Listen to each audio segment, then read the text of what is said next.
So this is a major national security threat to the United States and the UK.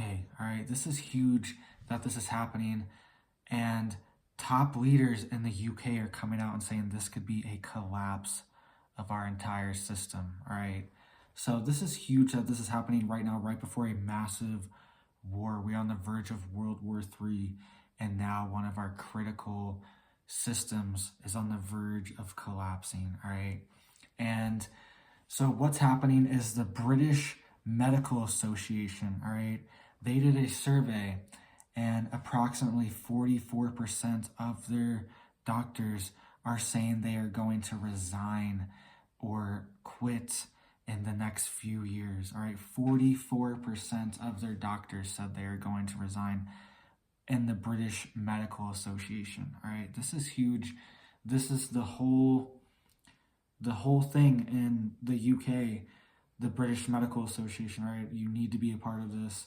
And the fact that 44% of the doctors in this association want to resign is a huge deal, a huge red flag. And this is what the chair of the BMA said, right? He said, the reading is an extremely grim reading, and without action, the NHS is in danger of complete collapse. Complete collapse. He said the National Health Service is in danger of complete collapse. All right, this is huge. This is happening in America too. There are massive nurse strikes right now, massive doctor burnout. I think it was 33%, a third of doctors have quit the past few years. Doctors and nurses have quit the past few years because of all the stuff going on, all the crazy stuff, and they're completely burnt out. They're completely burnt out and kind of sick of all the stuff. They can't do their job they need to do. All right, there's massive shortages. They're being micromanaged. They have all this pressure from the system now to do the right thing, whatever that is in the moment. They're being told they have a lot of pressure on them, and things have changed a lot in the last few years. And now 44% of the doctors in the UK are considering resigning. All right, and the chairman of the BMA is saying this could be a complete collapse of the system. All right, the NHS. So this is huge. This also comes as massive cyber attacks and ransomware attacks have hit hospitals all over the United States. All right, this is a massive thing that keeps escalating more and more and more. So just this past week or two, all right, a hospital in Tennessee, a hospital in Texas, and a hospital in Seattle have all been hit by ransomware attacks. All right. So it was CHI Memorial Hospital in Tennessee, St. Luke's Hospital in Texas, and Virginia Mason Health in Seattle. They were all affected by ransomware attacks. And this is delaying people's surgery, right? This is delaying people's treatment that they need.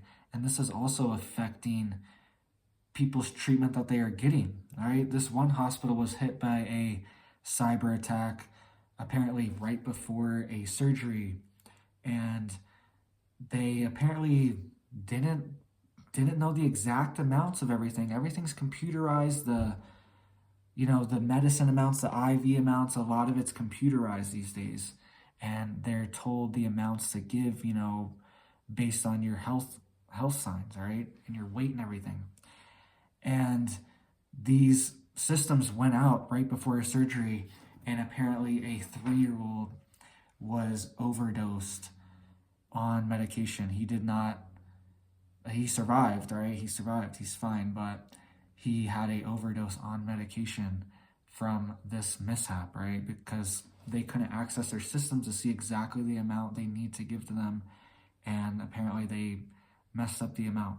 All right, so that's just one thing that's human error related, but this is also coming as people are being told that their surgeries are being delayed too because they can't get post-op care, all right?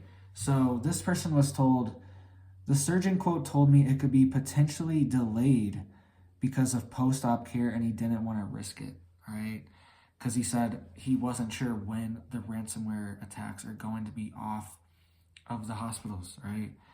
And there was also massive cyber attacks at airports last week, right? We're seeing this escalating, this cyber attack narrative a lot more in the news. These were all just this week that it happened. It said one of them has over 140 hospitals and they share information with all of them, all right?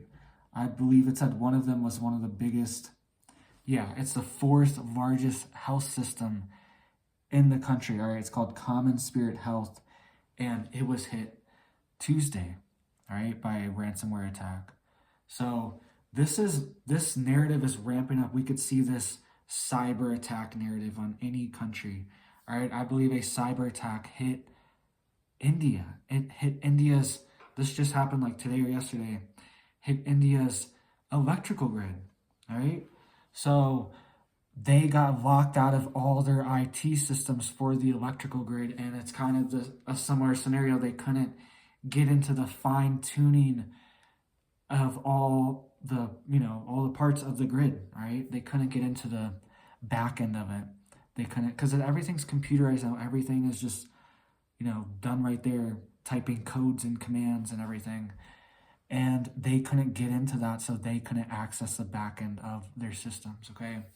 So this happened in India, and I believe it was the biggest power provider in India got locked out of their systems for a little bit. So this could happen anywhere, anytime, any country. We could see cyber attacks, and not to mention just these doctors and nurses quitting too, all right? There's a mass resignation of doctors and nurses in the United States as well. I had a neighbor that was a nurse and she resigned when all this crazy stuff happened, right? She just didn't want to deal with it anymore. It was too much to deal with. And she resigned. She did not want to be a nurse anymore once all this stuff happened the last few years, right? So let me know what you guys think. Let me know if you're a nurse or in the medical profession, if you're a doctor or whatever, surgeon or orthodontist or whatever, you know what I mean? Anything in the medical profession, what shortages are you seeing as well? I'm seeing tons of, the FDA came out and said there's an Adderall shortage, right? And I know not everybody takes Adderall, but it's just a sign. I don't take Adderall either, right? So, but I'm just saying it's a sign of, and if you do, it's whatever, right? I know a bunch of people that take it. I'm just saying it's a sign of the bigger picture that there's massive shortages in the supply chain in the medical field as well for medicines.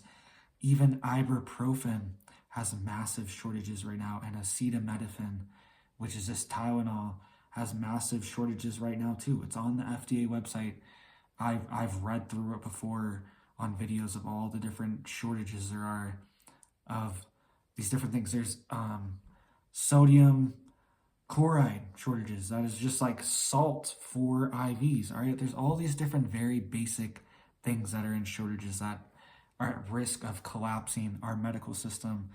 Right when we're on the verge of World War III, we're on the verge of a massive war, and our medical system is in terrible shape, and so is the United Kingdom's medical system, right? So let me know what you guys think about this. Let me know if you have any inside knowledge on this.